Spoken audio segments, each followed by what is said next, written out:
नाज़रीन अस्सलाम वालेकुम। KNS के फेसबुक पेज में आपका खैर मकदम है। आज हमारे साथ बात करने के लिए मौजूद है deputy commissioner doctor Saeed sir Asghar, जो किसी तारुफ की मोहताज नहीं, क्योंकि उन्हें इब्तिदा से ही अपनी हर एक तैनाती पर अपनी काबिलियत का लोहा मनवाया है।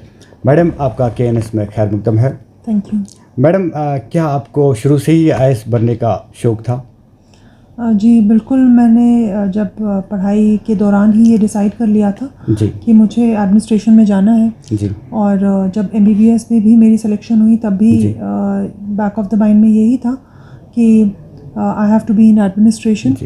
तो इसलिए बचपन से ही मैं चाहती थी कि मैं कुछ एडमिनिस्ट्रेटिव फील्ड में आऊँ, और IAS के बारे में जब से पढ़ा था या जब से सुना था तो यही मैंने मन बना लिया था कि अगर इंशाल्लाह मेहनत की जाए और खुदा का साथ रहेगा और ज़्यादा से ज़्यादा मैं इस पे आगे मेहनत करूँगी तो इंशाल्लाह ज़रूर एडमिनिस्ट्रेशन में आऊँगी। जी मैम, आप ज़िला बडगाम में भी डिप्टी कमिश्नर के ओहदे पर फाइज रही है। उसके बाद आप यहाँ ज़िला बारामूला में डिप्टी कमिश्नर की हैसियत से तैनात हुए हैं, जो कि एक कदीम ज़िला है। यहाँ के आवाम के बारे में आपकी क्या राय है? बारामूला में मुझे काफ़ी प्यार मिला। यहाँ पे मुझे आए हुए भी 4 महीने हो गए हैं, लेकिन ऐसा लग रहा है कि मैं शायद यहीं पे पली बड़ी थी, क्योंकि इस तरीके से लोग मुझे जानते पहचानते। और मैं देखती हूँ कि हर दिन बच्चे, बूढ़े या औरतें, हर तबके के लोग जो हैं वो मेरे से मिलने आते हैं और बहुत ही वार्मली मिलते हैं। मैं भी उनकी जो भी ग्रीवेंसेस होती हैं या जो इश्यूज़ होते हैं उनको सुनती हूँ। तो मुझे लगता है कि काफ़ी एंटरप्रेन्योरल हैं, आगे बढ़ के अपना खुद सजेशन देते हैं कि क्या किया जा सकता है किसी भी मसले में। और मुझे लगता है कि वो जो एक उम्मीद है, होप है, वो बारामूला के काफ़ी लोगों में है। बहुत मिलनसार भी मुझे लगे, और इसके साथ साथ मुझे लगता है कि बहुत प्यार देने वाले और प्रोग्रेसिव लोग हैं। इस तरह के नहीं लोग मुझे लगे जहाँ पे कोई न्यूसेंस जैसे होते हैं ना, कि न्यूसेंस क्रिएट करना और फिर अपनी काम करवाना। मुझे लगता है वो चीज़ यहाँ नहीं है, या शायद मैंने वो नोटिस नहीं की। और हमेशा वो मतलब अपनी डेलीगेशन लेके आते भी तो पीसफुली अपनी बात कहते हैं, और कोई ऐसा न्यूसेंस नहीं कहीं पे क्रिएट किया है। जहाँ पे भी कोई इशू होता है हम भी जो है पैसिवली नहीं रहते कि कोई आएगा और तभी हम करेंगे, बट एक्टिवली हम जो भी काम होते हैं, जो भी डिस्ट्रिक्ट के प्लान्स हैं, सेंट्रल गवर्नमेंट के प्लान्स हैं, या जहाँ पे भी हमें ग्रीवेंस रिड्रेसल करना होता है, तो मैंने भी हफ्ते में 2 दिन ऐसे रखे हैं कि मैं ब्लॉक दिवस भी करती हूँ। हमने एक इनोवेशन की टाउन दिवस, पहले टाउन्स में नहीं जाया जाता था, तो अब मैंने टाउन दिवस भी किया कि पहले हमने सोपुर से ही स्टार्ट किया, और ये पहली बार हुआ है कि टाउन दिवस मनाया गया। उसके बाद मैंने बारामूला में किया, बारामूला में 2 बार कर लिया, क्योंकि यहाँ के इश्यूज़ काफ़ी जैसे इश्यूज़ हैं, काफ़ी वो पेंडिंग रहे हैं काफ़ी देर से। और लोगों के साथ साथ ऑफिसर्स को भी सुना। PRI जो पंचायती राज इंस्टीट्यूशन से नई एक 3rd टियर है गवर्नमेंट की, वो भी आई है, तो उनको भी सुनते हैं। तो काफ़ी इससे इश्यूज़ मौके पे रिजॉल्व हो जाते हैं। जी मैम, ये भी जानना चाहेंगे हम कि आपके चाहने वाले न सिर्फ यहाँ के बुज़ुर्ग और नौजवान हैं, बल्कि यहाँ के तलबा और तलबात भी आपको बहुत चाहते हैं और आपकी हर एक फंक्शन को वो अटेंड करना चाहते हैं। उन तलबा व तलबात के लिए आप क्या कहना चाहते हैं? मैं ये समझती हूँ कि ये एक बड़े ही मेरे लिए फ़ख्र की बात है, और मुझे बहुत अच्छा लगता है जब मैं कहीं पर भी जाती हूँ तो बच्चे, बड़े, औरतें, मर्द, हर तरह के जो सेक्शंस की सोसाइटी में हैं वो आते हैं मेरे पास और वो खुश होते हैं। और जब भी मैं कोई चीज़ बोलती हूँ तो मुझे लगता है कि उसकी जो रिसेप्शन है लोगों की वो काफ़ी अच्छी रहती है। इसके लिए तो मैं उनकी शुक्रगुज़ार हूँ, क्योंकि ये जो प्यार और उन्होंने ताउन दिया हमारी एडमिनिस्ट्रेशन के साथ, उसी से हम काम कर पा रहे हैं। और आज भी जहाँ पे भी हम जाते हैं तो हम हमेशा यही एक्सपेक्ट करते हैं कि लोग जो हैं हमारे भी, क्योंकि कुछ इश्यूज़ होते हैं कि हर चीज़ हम यकदम नहीं कर सकते, तो वो हमारी भी बात समझते हैं।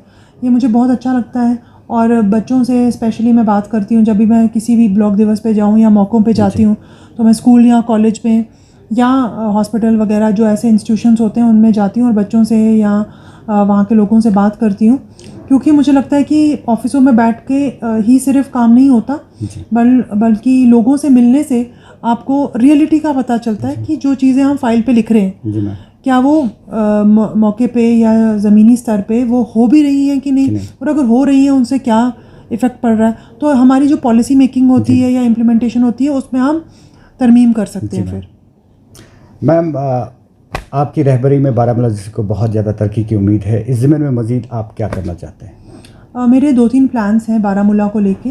बेसिकली पहली चीज़ जो मैं करना चाहती हूँ वो यही है कि हम हर जगह जहाँ पर भी हमने ब्लॉक दिवस जैसे यहाँ करते हैं या टाउन दिवस करते हैं या हम मौक़ों पे जाते हैं, तो जो बेसिक ग्रीवेंसेस हैं लोगों के वो उसी से सॉल्व हो जाएंगे अगर हमारा जो प्लान है, जैसे डिस्ट्रिक्ट कैपेक्स प्लान है या जल जीवन मिशन है या सेंट्रली स्पॉन्सर्ड स्कीम्स हैं, अगर वो टाइमली इम्प्लीमेंट हो जाती हैं। तो पहला तो मेरा फोकस यही रहेगा कि जितने भी हमने प्लान्स किए हुए हैं और इतना पैसा हमारा जो है वो हमने 1500 करोड़ का बजट है इस साल का, उसको प्रॉपर्ली यूटिलाइज़ करना है। क्योंकि नए काम किसी को वादे करने कि हम वो कर लेंगे वो कर लेंगे, पहले जो हमने उठाए हुए काम है पहले वो हमने कंप्लीट करने। तो उसका मैं रिव्यू लेती रहती हूँ। मैं अपने डिपार्टमेंट्स का जो है हर दिन एक ना एक डिपार्टमेंट जो है हम उनका रिव्यू लेते हैं कि आपने कितने काम उठाए, टेंडर कितने किए, अलॉटमेंट्स कितनी हुई, कंप्लीट कितने हुए, वो मेरा एक फोकस रहता है। उसके साथ साथ हमारा एस्पिरेशनल डिस्ट्रिक्ट है और बारामूला और कुपवाड़ा 2 ही एस्पिरेशनल डिस्ट्रिक्ट्स हैं पूरे J&K में, जिनको नीति आयोग डायरेक्टली मॉनिटर करता है। और इसमें जो हमारी हेल्थ है, एजुकेशन है, एग्रीकल्चर आ जाता है, फाइनेंशियल इंक्लूजन आ जाते हैं। तो ये इम्पॉर्टेंट डिपार्टमेंट्स हैं जिन पे मेरा फोकस रहेगा। क्योंकि आपने देखा होगा कि हमने एजुकेशन में यहाँ पर अटल टिंकरिंग लैब्स जो हैं खोली। हमारे बहुत सारे बच्चे जो हैं सेलेक्ट हो गए, बैंगलोर चले गए और उन्होंने यहाँ की, जैसे एक ने तो सिग्नल सिस्टम निकाला कि अगर मोड़ों पे अगर कोई दूसरी गाड़ी आ रही है तो पहले ही पता चल जाए गाड़ी आ रही है और उस पर वो बजर बन जाए ताकि एक्सीडेंट्स रुक जाएं। इसी तरह से बहुत सारे बच्चे जो हैं इनोवेशन की तरफ जा रहे हैं। वो तभी पॉसिबल हो पाया क्योंकि हमने 45 ऑलरेडी खोल लिए हैं अटल टिंकरिंग लैब्स और मज़ीद हम इसमें खोल रहे हैं, वो भी बिकॉज नीति आयोग जो है हमने उनसे मांगे। इसके साथ साथ हम अपने जो हेल्थ एजुकेशन में भी हम अपना क्वालिटी ऑफ एजुकेशन तो इम्प्रूव करना चाहते हैं। इसके साथ साथ हेल्थ पे, स्पेशली अनीमिया जो औरतों में है, लड़कियों में है, 70% हमारे बच्चे जो हैं वो अनीमिया में हैं। उसी की वजह से माल न्यूट्रिशन और बहुत सारे डिजीज़ेज़ और मटरनल मोर्टेलिटी, इन्फेंट मोर्टेलिटी होती है। तो फीमेल स्पेसिफिक इश्यूज़ जो हैं उसमें हमारी सिर्फ फीमेल्स अफेक्ट नहीं होती, हमारे बच्चे इफेक्ट होते हैं, उनकी आगे लाइफ इफेक्ट होती है। तो हम अनीमिया को स्पेसिफिकली टारगेट कर रहे हैं कि हम वो रिड्यूस कर पाएँ। मेंस्ट्रुअल हेल्थ, रिप्रोडक्टिव हेल्थ जो है लड़कियों की, वो इससे कनेक्टेड है। उसके लिए हमने पिंक सोसाइटीज़ बनाई हुई हैं सारी हमारे डिस्ट्रिक्ट के ये स्कूल्स में। और विमेन ओरिएंटेड इश्यूज़ जैसे डोमेस्टिक वायलेंस हो गया, वर्क प्लेस वायलेंस हो गया, या इस तरह की बहुत सी ऐसी इश्यूज़ होते हैं जो औरतें जो हैं वो घर वालों से शायद डिस्कस नहीं कर पाएँ या उनको लीगल, मेडिकल और बाकी जो एड्स हैं नहीं मिलते। तो हमने यहाँ वन स्टॉप सेंटर इस्टेब्लिश कर लिया है और MSK जिसको महिला शक्ति केंद्र कहते हैं वो इस्टेब्लिश कर लिया है। आज ही हमने उसका लॉन्च भी किया और हेल्पलाइन नंबर्स भी रखे हैं कि अगर किसी को भी मेडिकल एड या लीगल एड या इस तरह की कोई भी एड चाहिए तो वो हमें इस नंबर पे कांटेक्ट कर सकते हैं। तो ये मेरे कुछ स्पेसिफिक जो है इंटरवेंशंस रहेंगे कि इसके अलावा भी हमने बहुत सारी चीज़ें सोची हुई हैं जो हम हेल्थ में स्पेसिफिकली करना चाहते हैं। और साथ ही साथ एग्रीकल्चर में भी हम चाहते हैं क्योंकि लोग यहाँ पर 60%, मोर देन 60% लोग एग्रीकल्चर से या हॉर्टिकल्चर से वाबस्ता हैं। आपको पता है सोपुर में लार्जेस्ट फ्रूट मंडी है। तो उनके लिए हम जो जैसे ई-नाम पोर्टल पे हमने इनको लाया है। आपने देखा होगा, ये हमारे लिए बड़ी एजाज़ की बात है कि हमारा जो है आज यहाँ का फ्रूट जो है वो इंटरनेट पे बिक रहा है to a place in some other state of the country, Jharkhand चला गया। तो इस तरीके से जो बीच के बिचौलियों का जो रोल था वो कम होता जाएगा और फार्मर जो हैं, प्रोड्यूसर, ग्रोवर जो हैं, उनको और ज़्यादा जो है कीमत मिलेगी, फ़ायदा मिलेगा। ये हमारी एक अच्छी अचीवमेंट है। इसी तरीके से एग्रीकल्चर को हम सिर्फ सिंगल क्रॉप या डबल क्रॉप से लेकर 3 क्रॉप सिस्टम तक लेना चाहते हैं और उसके साथ एनिमल हस्बेंड्री के हम एक्स्ट्रा मिक्स्ड जो है एक तरीके से हम उनकी रोज़गार जहाँ से आ सके वो करना चाहते हैं ताकि मल्टीपल सोर्स ऑफ इनकम रहे। औरतों के लिए भी हम ये चाहते हैं कि वो ज़्यादा से ज़्यादा सोर्सेज ऑफ इनकम, चाहे वो सेल्फ हेल्प ग्रुप्स के थ्रू हो और वुमेन एंटरप्रेन्योरशिप के बहुत सारे प्रोग्राम्स हैं, मिशन यूथ के बहुत सारे प्रोग्राम्स हैं। तो एक एंटरप्रेन्योरशिप की तरफ भी हमारा काफ़ी ध्यान रहेगा।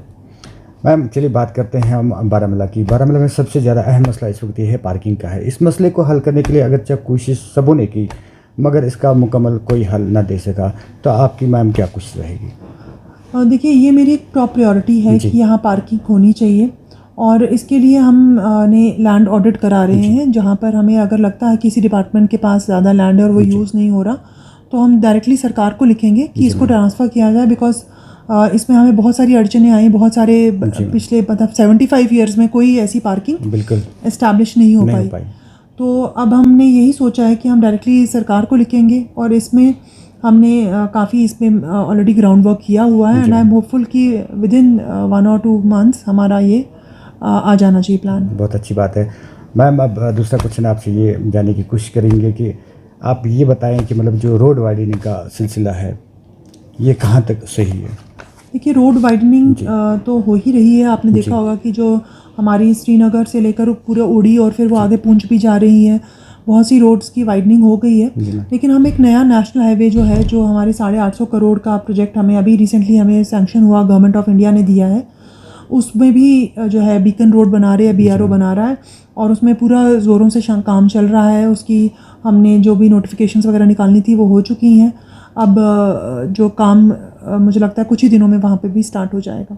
आखिर पे मैम एक क्वेश्चन में स्कूलों के रिगार्ड से, जो प्राइवेट स्कूल्स हमारे पास हैं, अगर क्लास में 30 बच्चों को मतलब उन्हें दाखिला देना चाहिए, वहाँ पे 50-50 बच्चे एक ही क्लासरूम में होते हैं, तो उनकी तरफ आज तक कोई तवज्जो नहीं दी गई। देखिए वैसे तो ये स्कूल एजुकेशन डिपार्टमेंट का इसमें रोल आता है, क्योंकि ये सारे रूल्स और बायलॉज जो हैं वो वही बनाते हैं और इसमें जो प्यूनिटिव एक्शन है वो भी डिस्ट्रिक्ट मैजिस्ट्रेट के हाथ में नहीं होता है। लेकिन still we will take up with the government, जो कंसर्न डायरेक्टरेट है उनको हम बोलेंगे अगर ऐसा कोई हमें कोई नोटिस में आया। जी मैडम, आपका बहुत बहुत शुक्रिया, आपने अपना कीमती वक्त निकालकर बारामूला के आवाम के लिए जानकारी फराहम की। ये थे ज़िला बारामूला के डिप्टी कमिश्नर सैयद सारिश असगर साहिबा, जिन्होंने चंद एक सवालात के जवाबात में तफसील से बारामूला की तरक्की के लिए एक ख़ास प्रोग्राम का ऐलान किया। नाज़रीन, दीजिए अपने मेज़बान अरशद फारूक को वीडियो एडिटर सोफी सजाद के साथ इजाज़त, जब तक के लिए अल्लाह के बाद।